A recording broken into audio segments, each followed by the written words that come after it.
Bonjour à tous et bienvenue sur notre chaîne YouTube, je suis Richard Angot, journaliste pour MX2K. On est ici pour vous faire vivre la finale du championnat de France mini-vert qui est, selon moi, le plus important des championnats en France. Pourquoi? Parce que c'est tout simplement la porte d'entrée dans le motocross de haut niveau pour les enfants.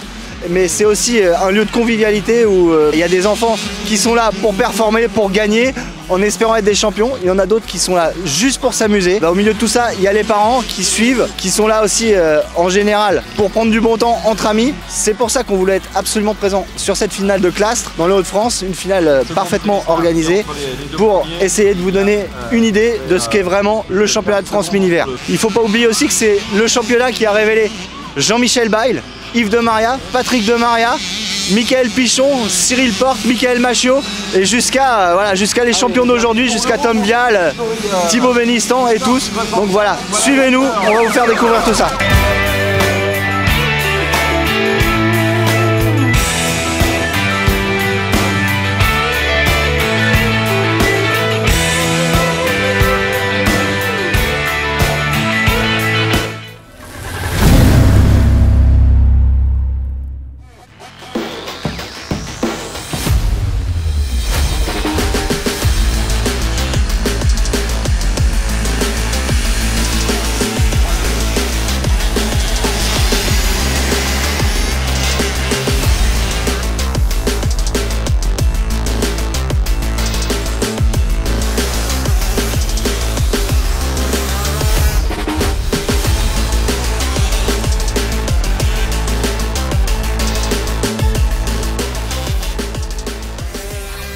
On a la chance d'être avec Slenny Goyer qui vient de terminer deuxième de la première manche mini. On pense qu'avec le report de points, ça va te donner le titre. Mais globalement, qu'est-ce que tu as pensé de cette saison mini-vert? T'es satisfait de ce que tu as fait? Ça dépend des courses, mais ouais, je suis dans l'ensemble, ça va. J'ai fait une bonne séance de cadet. Après, j'ai pas fait des bons résultats, mais c'est pas très grave. Sinon, le mini-vert, c'était bien. J'ai bien réussi à gérer mes courses. Eh bah oui, tu parlais donc du championnat de France Espoir. Tu as remporté au moins une course, je crois. J'ai gagné une épreuve et j'ai dû remporter 2 ou 3 courses. Ouais, 2 ou 3 manches. Donc c'est quand même, globalement, c'est une saison qui est super positive, non? Par rapport à ton âge, par rapport aux autres pilotes qui vont monter de catégorie, toi, t'es présent. Ouais, j'ai fait quand même des courses pas bien. Sinon, je suis quand même content de mon championnat et de mon année. Parle-nous un petit peu de l'ambiance du championnat de France mini-vert. Tu ressens plus de pression qu'en espoir, moins de pression? Est-ce que les championnats ils sont pareils pour toi? Comment? Un peu moins de pression en mini-vert parce qu'il y a moins de pilotes, moins de monde un peu. Et je prends autant de plaisir à rouler sur les 2 manches. L'année prochaine, nouvelle structure, tu vas rentrer chez 737. Qu'est-ce que tu penses que ça peut t'apporter? Avec Valentin, on va beaucoup travailler cet hiver pour mes petits points faibles. Et ça va aller vers l'avant. On te remercie beaucoup et on te souhaite le meilleur pour la suite.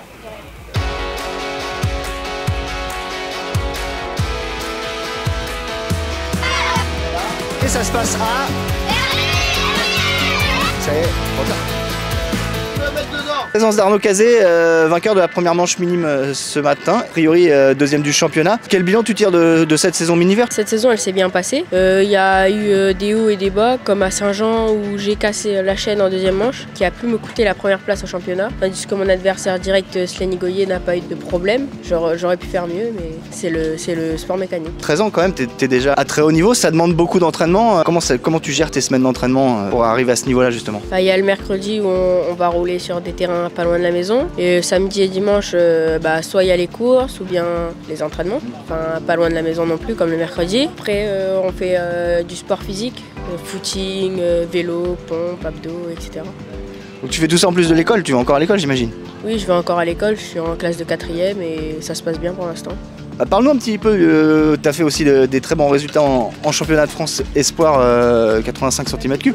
Il y a beaucoup de différences au niveau de l'ambiance, c'est plus convivial le mini-vert ou il n'y a pas grande différence pour toi en fait? Ce qui change avec l'Espoir et le mini-vert, c'est que au mini-vert on a un peu plus tous le même âge, tandis qu'à l'Espoir c'est plus varié, il y a plus d'écart d'âge, de différence de niveau. Non mais et vous entre les pilotes, ça change rien quoi. De toute façon c'est toujours le même petit noyau qui est devant on va dire. Le petit groupe d'amis qu'on retrouve sur chaque course. Voilà. Et les relations entre vous elles sont bonnes, elles sont conviviales? Oui, elles sont bonnes. L'année prochaine donc c'est quoi l'idée? Qu'est-ce que tu vas faire comme championnat? L'idée c'est de faire l'Europe, essayer de faire l'Europe en essayant d'avoir le budget avec quelques sponsors. Et l'espoir. Focaliser sur l'espoir surtout. Bah écoute, on te souhaite le meilleur et une bonne saison l'année prochaine. Merci beaucoup. Merci.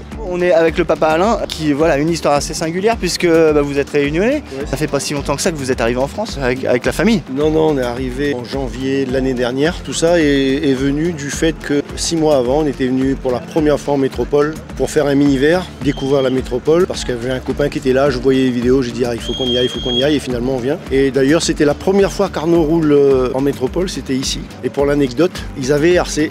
Nous on arrive de la Réunion, quand je vois le terrain RC griffé, je me dis merde, on roule pas ici, ils ont pas d'amé. Alors ça va faire rire beaucoup de monde je pense, mais c'est ça.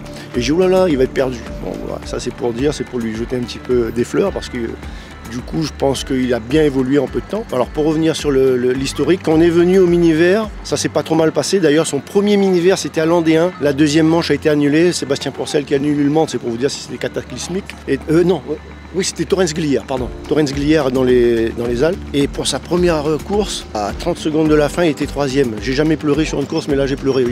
Parce qu'il tombe, il ne démarre plus la moto, mais il avait fait le job pour moi. Donc, et ça nous a donné envie de venir. Et à l'issue de ça, j'ai dit allez, on fait le pas. On a tout vendu et on est venu s'installer. On a quitté le soleil, les montagnes, la mer, pour les éoliennes, les champs de patates, mais les super terrains de motocross. Oui, parce que vous êtes quand même arrivé dans le Hauts-de-France, hein, donc voilà, ça doit être quand même un choc des cultures, on va dire. Bon, oui, voilà, c'est pas la même façon de vivre. Les gens sont sympathiques, ça c'est sûr, c'est comme chez nous. L'accent, c'est pas le même que chez nous. Et c'est surtout moi ce qui me manque le plus, c'est le relief. Ah, il n'y en a pas de chez vous, il n'y a pas de relief. Ça me manque. C'est vrai. Maintenant, il y a des objectifs. On voit qu'ils montent en puissance tous les ans. Ils s'habituent à la vie ici et à la vie de pilote de haut niveau, entre guillemets, puisque ça commence à être vraiment du haut niveau. C'est quoi les objectifs pour l'année prochaine? Faire l'espoir. Là, il a sa première année, il fait 5, je crois. 6 par ma faute, parce qu'il fait une manche à 0 parce que j'ai pas mis assez d'essence.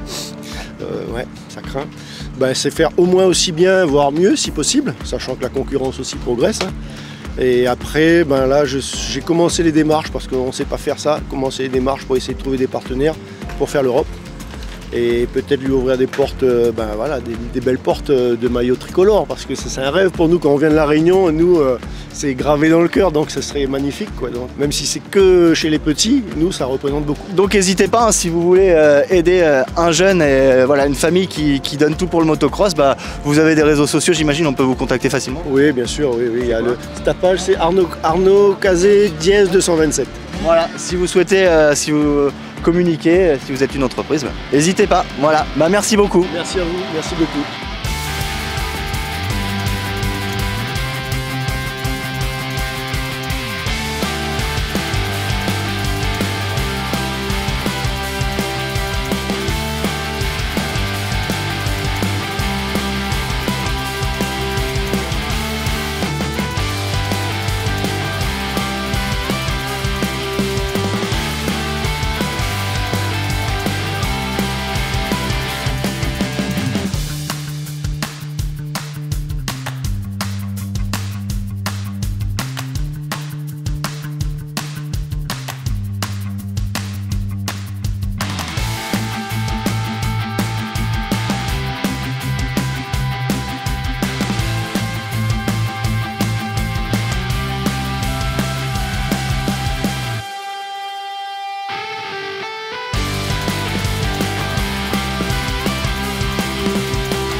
On est avec Adrien Lopez, donc le papa de Tim qui joue la victoire en pupille 65, c'est bien ça? Ouais, maintenant les deux catégories 65 ont été séparées, ce qui est bien parce que les jeunes qui débutent sont dans une catégorie, ceux qui sont avec plusieurs années d'expérience dans une autre, et je trouve ça vraiment bien pour progresser et pour la suite pour chacun. Tire-nous un petit bilan de la saison, on l'a vu un petit peu partout. Vous êtes allé aux US, vous avez fait l'Europe, vous avez fait le mondial, là on est sur le championnat de France mini-hiver évidemment. Quel bilan tu tires de cette saison? Bon, les US c'était l'année dernière, donc ouais, en 2022 ça s'est super bien passé puisqu'il avait gagné là-bas. J'ai pris le choix avec Valentin, oui, qui m'a poussé aussi. J'ai pris le choix de rester en 65 pour la saison. Pour moi, il y avait plein de choses qu'il n'avait pas validées sur sa saison 2022, alors que je voulais bien repiquer et puis surtout pour s'entraîner et bosser à fond dur pour essayer d'aller décrocher le titre de champion du monde et champion d'Europe. On est parti à fond dans du travail foncier sur l'hiver, sur le premier mini-hiver où vraiment la consigne elle était de rouler à fond du début à la fin pour préparer l'Europe. Ce qui a plutôt marché puisque Tim fait 5e du championnat du monde avec un problème dans la première manche où il aurait dû faire 3.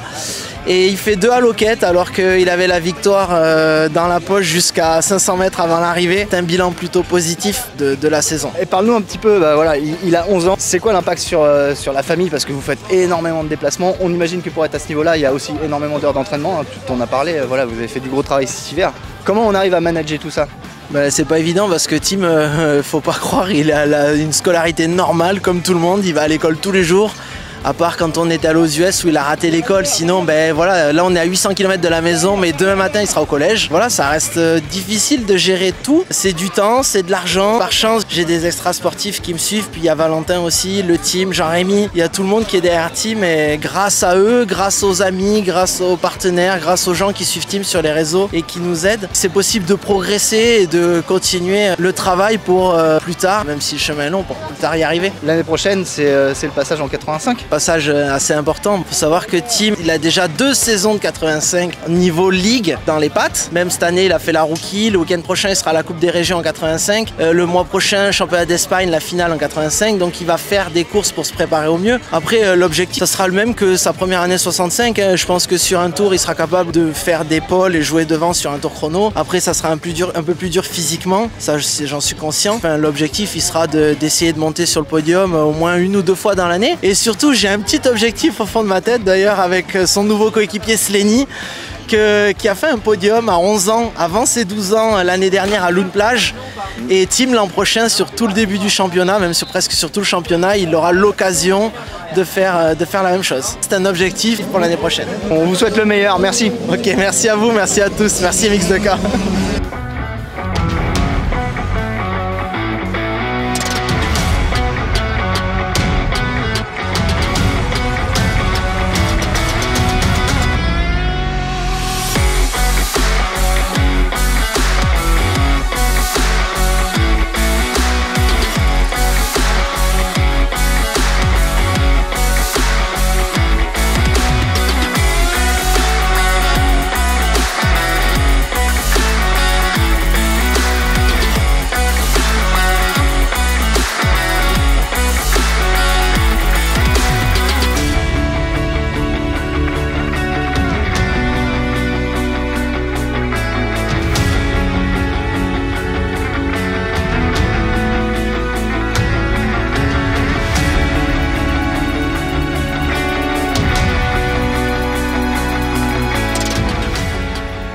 Voilà, on a réussi à attraper la famille Casanova, Marley. Belle victoire aujourd'hui, impressionnant. Tire un bilan de cette journée et ensuite de la saison. Aujourd'hui, j'ai bien aimé, il y avait des ornières, du coup j'ai pu me lâcher. En première main, j'ai pas réussi à rouler comme je voulais. Et en deuxième, j'ai réussi à faire le shot et je me suis calé tout seul. Et la saison, j'ai pas trop réussi. J'ai été régulier, mais j'ai pas trop roulé devant. Du coup, je suis content de gagner cette finale. Ça rattrape un petit peu une saison en demi-teinte selon toi. À quoi tu l'attribues? Déjà l'année dernière, je crois que tu avais bien roulé dans ce championnat. Tu avais fait 4, hein, il me semble. Pourquoi une saison un petit peu moins bien? Parce qu'ils avaient évolué et moi, j'évoluais pas. Et je pense que dans ces derniers temps, j'ai évolué. Tu travailles avec un coach ou comment ça se passe? Comment ça se passe l'entraînement? C'est quoi une semaine type de ton entraînement? Je travaille avec Sébastien Bonal. Le mercredi, on roule. L'après-midi, après l'école. Des fois, on va rouler le jeudi. Après, je vais à l'école toute la semaine. Dans quelle classe? En 4e. Ça se passe bien? T'as des bonnes notes avant? Là, c'est le début, donc oui. Ben, revenons sur la 5e. Alors, ça a été la 5e? Moyen. Ok. On va faire parler un petit peu le papa. Comment ça s'est passé cette saison? Et comment déjà, on va répondre à ça. Moi, je suis fier de Marley. Je l'ai donné pour une dernière une finale. C'est super cool. Moi, je suis content de le voir heureux. Et moi et sa mère, tout le coach qui est autour de lui, que ça se passe bien, il est bien entouré. On sait que c'est un sport qui est très difficile à plein de niveaux, hein, tant physique que technique. Il faut pas mal de moyens. J'ai vu sa moto, c'est pas la plus brillante du paddock, hein, on va pas se mentir. C'est dur pour la famille un petit peu d'arriver à concilier le temps, les déplacements, l'argent, tout ça. C'est pas facile quand même. Ouais, je pense que c'est pas que moi qui le ressens, c'est général. C'est vrai que c'est un sport qui demande beaucoup d'investissement, beaucoup d'argent, mais bon, on essaye de tout concilier. Et après, c'est pas parce que la moto, l'esthétique, elle est pas très jolie et tout ça qu'on n'arrive pas à gagner des manches et que voilà. Mais bon, après, si on arrive à passer un cap, on essayera d'être un peu plus assidu sur tout ce qui est moto, mais voilà quoi, c'est pas ce qui fait un champion. C'est vrai que j'essayerai de faire des efforts pour les saisons prochaines, promis. Non, mais en tout cas, elle a l'air de bien marcher parce que le all shot en deuxième manche, il est nickel, hein, vraiment. Surtout avec son poids, ouais. Surtout avec le poids qu'il fait, ouais, c'est vrai qu'elle marche bien. C'est une moto qui marche bien. Programme de l'année prochaine alors? On attendait de voir la fin de la saison avec Sébastien Bonnal. Si on le fait passer en 125, Seb aimerait bien qu'il refasse une année de 85 pour essayer de grappiller quelques places au cadet. Après, il faut voir Marley ce qu'il a vraiment envie de faire et on le saura d'ici quelques semaines ce qu'on fait pour l'année prochaine. C'est parfait, on vous remercie beaucoup et encore félicitations pour cette belle victoire sur la finale. Merci. Merci à vous. On est avec le champion de France, Benjamin, en titre, Enzo Larue, qui aujourd'hui faisait ses débuts de fait dans la catégorie supérieure en minime, la catégorie reine, entre guillemets, des 85. Comment ça s'est passé ta saison globalement jusqu'à là pour prendre le titre, sans parler d'aujourd'hui pour l'instant? Bien, ça s'est bien passé. Quelques erreurs où Louis m'a passé, sinon ça allait bien. Vous avez surdominé la saison. Toi, dans un premier temps, ensuite avec Louis, on a vu qu'il n'y avait pas photo avec les autres. Oui, dommage qu'il s'est blessé, sinon ça aurait fait un beau championnat. Tes débuts dans la catégorie RS sont des garçons qui sont un petit peu plus grands, un petit peu plus costauds que toi. Toi, tu as 11 ans, hein, c'est bien ça? Ouais, j'ai 11 ans. Et donc, comment ça s'est passé avec les Ça s'est assez bien passé, des mauvais départs, mais sinon j'ai resté concentré, ça s'est bien passé. Tu sens que voilà, avec un petit peu d'entraînement, tu vas pouvoir te battre plus devant l'année prochaine, c'est le but j'imagine. Oui, je pense que si je m'entraîne un peu plus, j'arriverai à les accrocher. Et ta scolarité alors, tu viens d'entrer en 6e, comment s'est passé le CM2 et la 6e pour l'instant? Parce que c'est quand même important aussi l'école. Oui, c'est important.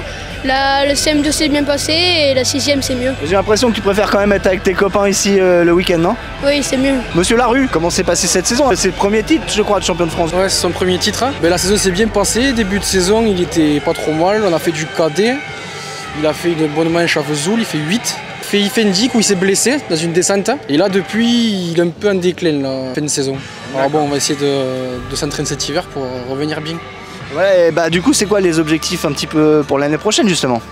L'an prochain, on devrait refaire le mini-vert, le cadet, et normalement son entraîneur Sébastien Bonnal, il voudrait qu'on fasse l'Europe. Poser la question un petit peu à tout le monde, mais voilà, c'est un sport qui demande énormément d'investissement. C'est dur de concilier voilà, la vie de famille, le boulot, l'argent.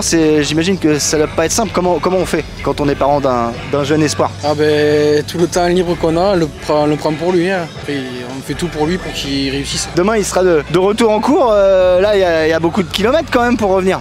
Là, on a 9 heures de route hein, et il va dormir toute la nuit dans le camion et demain il va à l'école. On vous remercie beaucoup, on te félicite encore pour ce titre et merci à vous. Merci. Merci.